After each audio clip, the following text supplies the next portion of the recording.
Hello and welcome to this overview of the anatomy and physiology of the integumentary system and the musculoskeletal system. Learning objectives for this video are to describe the anatomy and physiology of the integumentary system, discuss the components of the skeletal system including types of bones, discuss the classifications and types of joints, list the sections of the spine, and discuss the anatomy and physiology of the muscular system. The integumentary system refers to the skin, which is the largest organ of the human body. This system serves several functions, including protecting our body from the environment and serving as a barrier to harmful organisms such as bacteria and other microorganisms. The skin also plays a role in temperature regulation. Blood vessels in the skin will dilate in warm weather, allowing the heat to radiate from the skin surface. Sweat is secreted from the sweat glands, which helps to cool the body as it evaporates. In a cold environment, these blood vessels will constrict to decrease the amount of heat radiated from the body's surface. The skin is also a sensory organ that detects environmental changes and sends this information to the brain for processing. Nerve endings in the skin can sense changes in pressure, pain, heat, cold, and proprioception, which is the body's ability to know where all parts of the body are relative to one another. The skin serves as a watertight seal that prevents excessive fluid loss from the body. This helps to maintain homeostasis or equilibrium within the body. This image illustrates the three layers of the skin: the epidermis, dermis, and hypodermis. The epidermis is the thin outer layer of skin that is constantly being shed and replaced. The epidermis produces melanin that gives color to hair and skin and protects us from ultraviolet radiation. The dermis contains several accessory muscles of the skin, and the hypodermis is the bottom layer of the skin that is responsible for storing energy, insulating the body, and connecting the dermal layer to the underlying muscle and bone. Accessory structures of the skin include hair, sweat glands, sebaceous glands, and nails. Our skin has sensory receptors located in the region where the dermis and epidermis come together. The hair shaft is made of dead keratinized cells that originate in the hair follicle located in the dermis.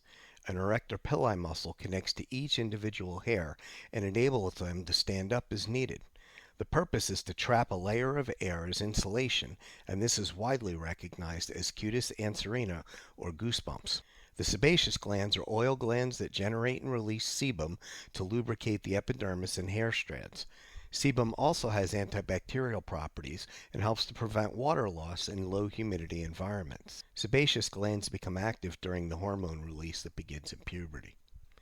Sweat glands are found in the dermal layer of the skin, as sweat is secreted onto the epidermis through a duct that opens to pores on the skin surface.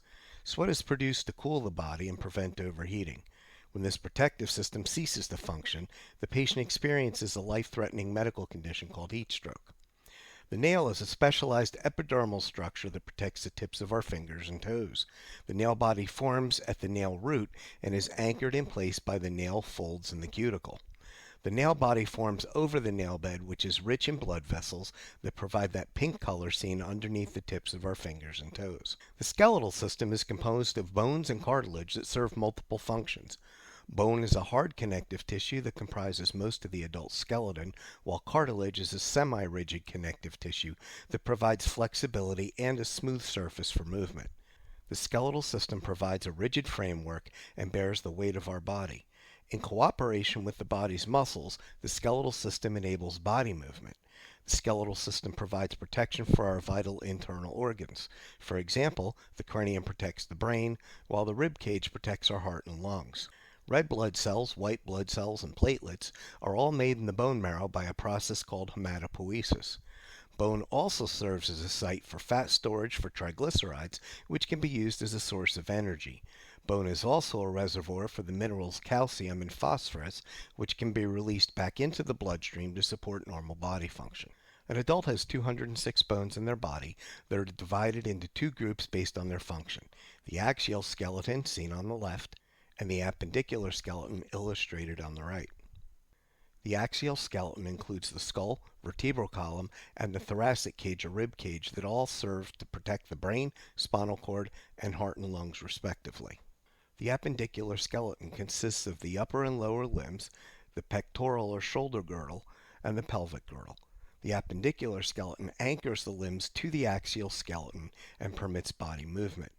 Please take a moment to pause the video here to review the names of the various bones seen in these images. It's important that EMS providers know the proper terms for the major bones seen here. Bones are classified as illustrated here. Long bones tend to have a cylindrical shape and are longer than they are wide. Long bones are found in the arms, legs, fingers, and toes. Long bones tend to function as levers because they move as our muscles contract. Short bones tend to be shaped like a cube and are approximately equal in their length, width, and thickness. Examples of short bones are the carpal bones of the wrist and the tarsal bones of the ankles. Short bones provide support and stability as well as some limited motion. Flat bones are typically thin and tend to be curved. Flat bones of the human body include the cranial bones of the skull, the scapula or shoulder blade, the sternum or breastbone, and the ribs. Flat bones tend to serve as a point of attachment for muscles, and they also protect important internal organs. Sesamoid bones are small round bones that form in tendons, which are bands of tissue that connect bones to muscles. Their role is to protect the tendons from compressive forces. An example of a sesamoid bone would be the patella, also known as the kneecap. Irregular bones have a complex shape that don't fit any of the other classifications. Irregular bones in the human body include the vertebrae that support and protect the spinal cord and many of the facial bones. The region where bones come together are called articulations. Some articulations are movable while others are not. Synarthrosis articulations are the immovable articulations such as the joints or sutures of the skull.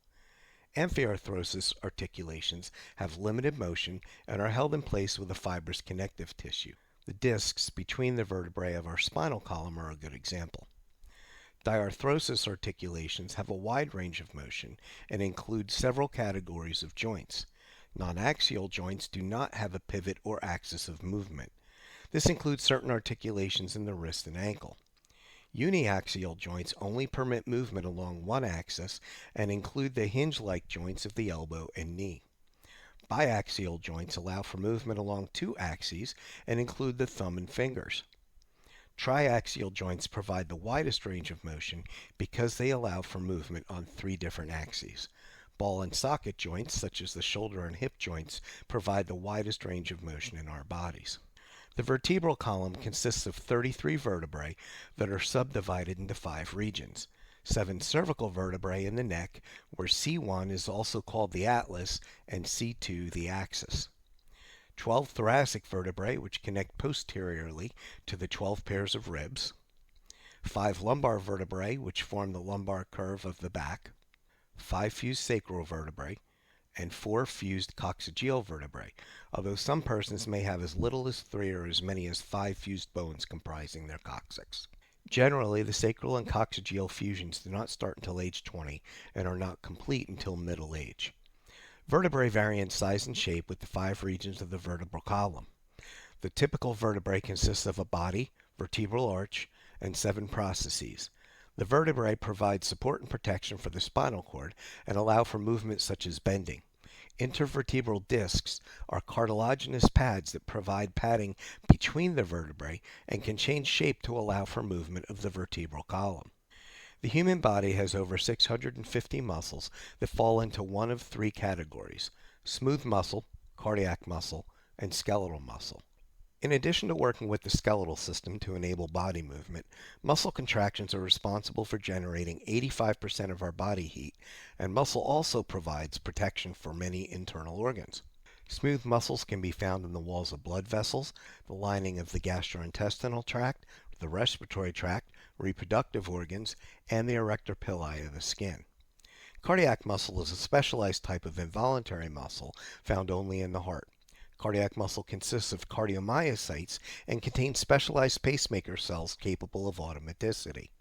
Automaticity means these cells allow for myocardial contraction without stimulus from outside the heart. Skeletal muscle is voluntary muscle that we can consciously control. Skeletal muscles are typically attached to bones by tendons and allow for body movement. Skeletal muscle is sometimes called striated muscle, which refers to the microscopic pattern of lines or striations seen in the muscle tissue. Our diaphragm is a sheet of skeletal muscle that separates our thoracic cavity from our abdominal cavity, and it's the primary muscle for breathing. The diaphragm is unique in that it is under both involuntary and voluntary control. A long bone has three parts: the diaphysis, the metaphysis, and the epiphysis.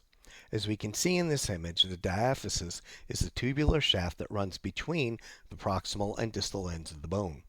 The hollow region in the diaphysis is called the medullary cavity and is filled with yellow marrow. Yellow bone marrow is responsible for fat storage and can produce red blood cells in life-threatening situations. The walls of the diaphysis are made of dense, compact bone. The wider portion at the end of each bone is called the epiphysis, which is described as either proximal or distal. The epiphysis is filled with spongy bone and red marrow that produces blood cells by hematopoiesis. Each epiphysis is joined to the diaphysis by the metaphysis, which is a narrow area that contains the epiphyseal plate, also known as the growth plate. Damage to this area of the long bone can interfere with long bone growth in children. Once a person reaches adulthood, the epiphyseal plate closes and is replaced by the epiphyseal line. The medullary cavity has a membranous lining called the endosteum, which is where bone growth, repair, and remodeling occur.